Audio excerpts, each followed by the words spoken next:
दोस्तों, ये इक्वेशन है 5x + 12y = 13 और सेकंड इक्वेशन है x + y = 4। इस इक्वेशन को हमें एलिमिनेशन मेथड अर्थात विलोपन विधि से सॉल्व करना है। हम इसमें देख रहे हैं कि ऊपर 5x + 12y = 13 और नीचे x + y = 4। कहने का मतलब है या तो हम इसमें y को बराबर करें दोनों समीकरण में या फिर x को बराबर करें। हमने इस समीकरण में x को बराबर किया है। इसके लिए क्या किया है, हमने समीकरण जो 2 है इसमें एक सिंगल x है, ऊपर 5x है, तो नीचे इस वाली इक्वेशन को 5 से गुणा कर लिया है। तो 5 से गुणा करेंगे तो 5x हो जाएगा, ये 5y हो जाएगा और 5 चौक 20 हो जाएगा। फिर क्या करेंगे, चूँकि 5x और ये मतलब दोनों प्लस के हैं, हम बता दें कि अगर दोनों एक जैसे साइन होंगे मतलब दोनों प्लस के होंगे तब घटाने में कटता है समीकरण में, और या दोनों माइनस होंगे तब घटाने पर कटता है। फिर सुन लीजिए, दोनों प्लस के होंगे तब घटाने में कटेगा और दोनों माइनस होंगे तब भी घटाया जाएगा। वही हमने किया है कि इस वाली समीकरण को समीकरण 2 को 5 से मल्टीप्लाई कर लिया, यहाँ इससे 5 से मल्टीप्लाई कर लिया इसमें इक्वेशन से, और समीकरण 1 में से इसको घटा लिया। तो ऊपर ऐसे लिख दी, ये वाली इक्वेशन ऐसे लिख दी, नीचे 5 से गुणा 5x 5y 5 चौक 20 लिखा। ये ऊपर 5x प्लस का, नीचे 5x प्लस का है, दोनों घटाने में घटाएंगे, इसे काट दिया। 12y में से जब घटाते हैं तो नीचे वाले के साइन बदल जाते हैं। ये 5x प्लस का था माइनस हो गया, ये प्लस का था ये माइनस हो गया, ये 20 पहले प्लस का था अब क्या हो गया माइनस हो गया। तो 12y में से 5y जाएगा, 7y बचेगा। 13 में से 20 जाएगा नहीं, यानी कि उल्टा जाएगा, तो 20 में से 13 जाएगा, लेकिन बचेगा माइनस का, क्योंकि माइनस का ज़्यादा है, माइनस का 20 ज़्यादा है प्लस के 13 से, इसलिए -7 बचेगा। y की वैल्यू निकालने के लिए 7 से 7 भाग कर देंगे तो 7 से 7 कट जाएगा, 7 एकम 7 आएगा, ये 1 आएगा, ये माइनस यहाँ लगा देंगे, तो y की वैल्यू हमारी आएगी -1। तो एक रिजल्ट मिल गया। अब क्या करेंगे, हम इस y की वैल्यू उठा के हम इक्वेशन हमने रखी 2 में, ये लिखा है y का मान समीकरण 2 में रखने पर, या इंग्लिश में कहेंगे putting the value of y in equation 2, इस इक्वेशन में रख दी, इस वाली इक्वेशन में। तो x रखा ऐसे ही, प्लस y की जो वैल्यू -1 निकाली वो यहाँ रख दी। ध्यान रहे ये प्लस था इसलिए प्लस लगा दिया, ब्रैकेट -1 लगा दिया, बराबर 4। प्लस और माइनस की मल्टीप्लाई माइनस आती है, तो ये माइनस का 1 हो गया, 1 को इधर ले जाएंगे तो माइनस का 1 प्लस का 1 हो जाएगा, तो x बराबर 1 + 4 5 हो गया, तो x की वैल्यू 5 आ गई। अब हमें करना है, वही लिखा है hence the solution of the given equation is x = 5 and y = 1। इसका मतलब हुआ कि इस समीकरण का हल x = 5 y = -1 है। अब हमें ये करना है चेक द आंसर। हमें ये चेक करना है कि क्या हमारा जो समीकरण है वो सही है या गलत है, हल हमारा जो है मतलब। तो उसके लिए क्या करेंगे, चाहे जो समीकरण 2 का उठा लें या समीकरण 1 का उठा लें, हम लेफ्ट हैंड साइड लेते हैं और उसमें जो हमने वैल्यू निकाली है x और y की, वही वैल्यू पुट कर देते हैं। अगर वैल्यू पुट करने के बाद में हमें राइट हैंड साइड मिल जाए, इसका मतलब हमारा सोल्यूशन सही है, करेक्ट है। हमने वही किया है इक्वेशन 2 से, फ्रॉम इक्वेशन 2 से, ये लिखा है फ्रॉम इक्वेशन 2 से हमने LHS उठाया, ये LHS आपका x + y है, यहाँ रख लिया। x की वैल्यू हमने निकाली थी 5, वो रखेंगे। y की वैल्यू हमने निकाली थी -1, वो रख देंगे। इसमें रखने पर हम देख रहे हैं x जगह 5 आ गया, y जगह -1 रख देंगे, प्लस माइनस मल्टीप्लाई माइनस आएगी, 5 में बन जाएगा 4, यानी कि हमें RHS जो ये RHS था 4 वो हमें मिल गया है। हम देख रहे हैं यहाँ पर सिंस LHS और RHS बराबर हैं, यानी कि LHS और लेफ्ट हैंड साइड और राइट हैंड साइड बराबर है, hence the solution is correct. इसका मतलब है हमारा जो हल है इस समीकरण का वो बिल्कुल ठीक है। यदि समझने में कोई समस्या है तो कमेंट बॉक्स में जाकर बताएं कहाँ पे क्या दिक्कत हो रही है। दोस्तों, दूसरा क्वेश्चन है इसी में, 3 ब्रैकेट में x + y = 10y + 5। हमें क्या करना है, इस पहले समीकरण को सॉल्व करना है। सॉल्व करके मतलब सिंपल करना है। इसमें क्या करेंगे, 3 की x से मल्टीप्लाई कर देंगे, 3x हो जाएगी, 3 की 2 से मल्टीप्लाई करेंगे 6y आएगी, बराबर 10y + 5 कर दिया। अब क्या करेंगे, हम ये 10y को इधर ले जाएंगे, 10y को इधर ले गए, इधर ले गए तो माइनस हो जाएगी, तो वही लिखा है 3x + 6y - 10 y = 5, और 6y में से 10y जाएगी, -4y बची, तो ये हमारा आ गया 3x, ये आ गया 3x -4y = 5। ये समीकरण 1 बन गई है, वो हमने इधर लिख दी, 3x - 4y = समीकरण 1 बना दी। अब दूसरा समीकरण हमें दे रखा था 2 ब्रैकेट में x + 2y = 3x + 2, ये दे रखा है दूसरा समीकरण। ये हम इसको सॉल्व करेंगे, सॉल्व करके एक्स वाई में एक इक्वेशन बनाएंगे। इसकी फिर हम आगे बढ़ते हैं। तो हमने क्या किया, इसमें 2 की इससे मल्टीप्लाई कर दी, 2x हो गया, 2 दूनी 4y आ गया, बराबर 3x लिख दिया प्लस 2 लिख दिया। अब इसमें हम क्या करेंगे, 3x को हम इधर ले गए, लेफ्ट हैंड साइड में ले आए 3x को।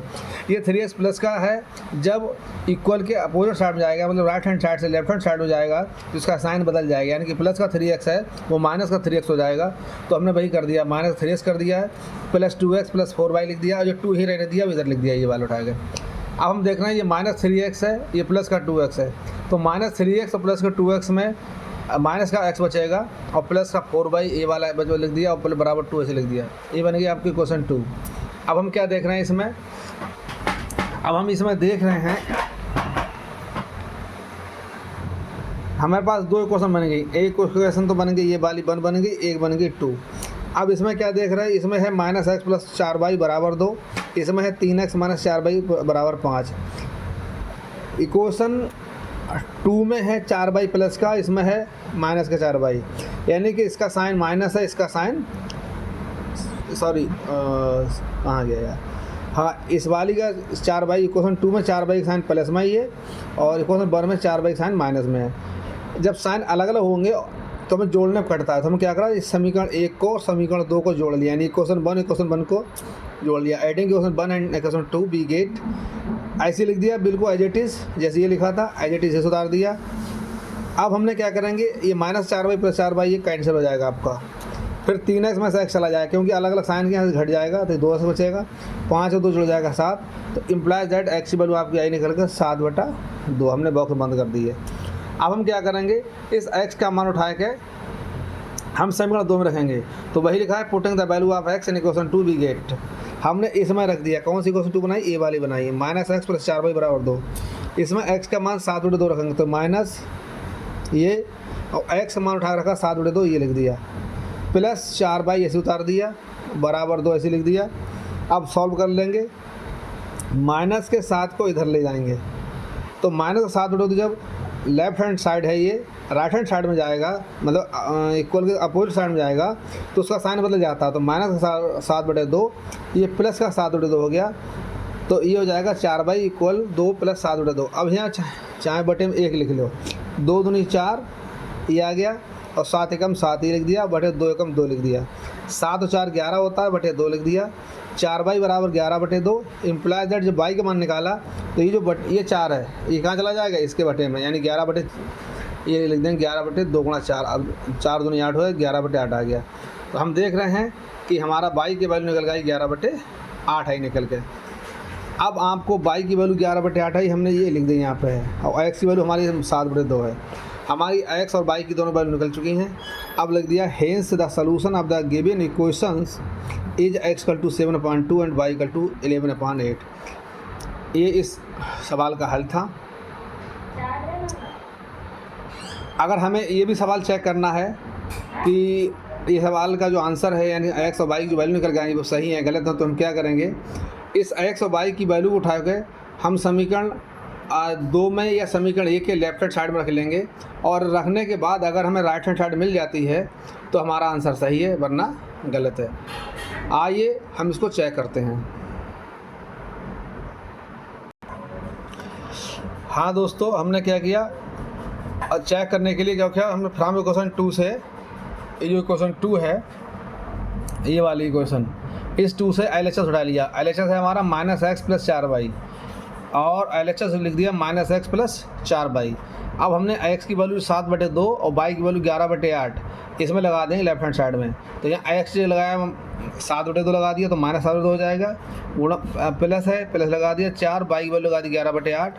अब ये क्या हुआ तुम्हारा, ये ध्यान रहे 4 से ये 4 एकम 4 और 4 दूनी 8 कटेगा, तो 11 एकम 11 आएगा और बटे 2 आएगा, तो 11/2 आ गया। अब -7/2 प्लस 11/2 हर बराबर है, यानी कि डिनोमिनेटर सेम है, तो ये जुड़ जाएगा, यानी कि -7 प्लस 11/2 लिख दिया, 11 में 7 जाएगा 4/2। अब इसमें से ये 2 काट देंगे, 2 एकम 2, 2 दूनी 4, 4 दूनी 8 हो जाएगा, 2 एकम 2 और 4 दूनी 8 16 हो जाएगा, 16 में 7 जाएगा 4/2 तो 16 में 7 जाएगा 4/2 तो 16 में 7 जाएगा 4/2 अब इसमें से ये 2 काट देंगे, 2 एकम 2 2 दूनी 4 आ जाएगा, तो हम आपका आंसर आ गया 2, ये आएगी राइट हैंड साइड, क्योंकि इसकी राइट हैंड साइड इक्वेशन 2 की क्या है 2 है। तो हम क्या देख रहे हैं कि जब हमने इक्वेशन 2 के लेफ्ट हैंड साइड में x और y की वैल्यू पुट करी, पुट करने के बाद जब सॉल्व किया उसे, सॉल्व करने के बाद हमें 2 मिला। इसका मतलब है कि हमारा लेफ्ट हैंड साइड और राइट हैंड साइड दोनों इक्वल आए हैं। इसका मतलब हमारा जो सोल्यूशन है यानी कि x और y की वैल्यू हमने फाइंड आउट की हैं, that value are correct, hence the solution of this equation is correct. तो अब हमने जांच भी कर ली है कि हमारा आंसर सही है। हम इसी तरीके से अगर हम चाहते तो LHS जो था समीकरण ये का ले सकते थे, हम चाहते LHS इसका भी ले लेते, 3x - 4y ले लेते। अब इसमें x की वैल्यू लगाते 7/2, इसमें y की वैल्यू लगाते 11/8 और लगाने के बाद सॉल्व करते। अगर सॉल्व करने के बाद हमें 5 मिल जाता तो इसका मतलब हमारा उत्तर तब भी सही जाता। ये ज़रूरी हम समीकरण 2 में ही लगाएं, यानी इक्वेशन 2 में ही x और y की वैल्यू लगाएं। हम चाहें तो इक्वेशन 1 में भी x और y की वैल्यू लगाकर सॉल्व कर सकते हैं। सॉल्व करने के बाद शर्त एक ही है कि हमें राइट हैंड साइड मिलनी चाहिए, चाहे हम x और y की वैल्यू इक्वेशन 1 में लगाएं चाहे इक्वेशन 2 में लगाएं। यही इसका तरीका है। तो एक बार पूरा चित्र इसका देख लीजिए कि वीडियो ना सब हो सकता है।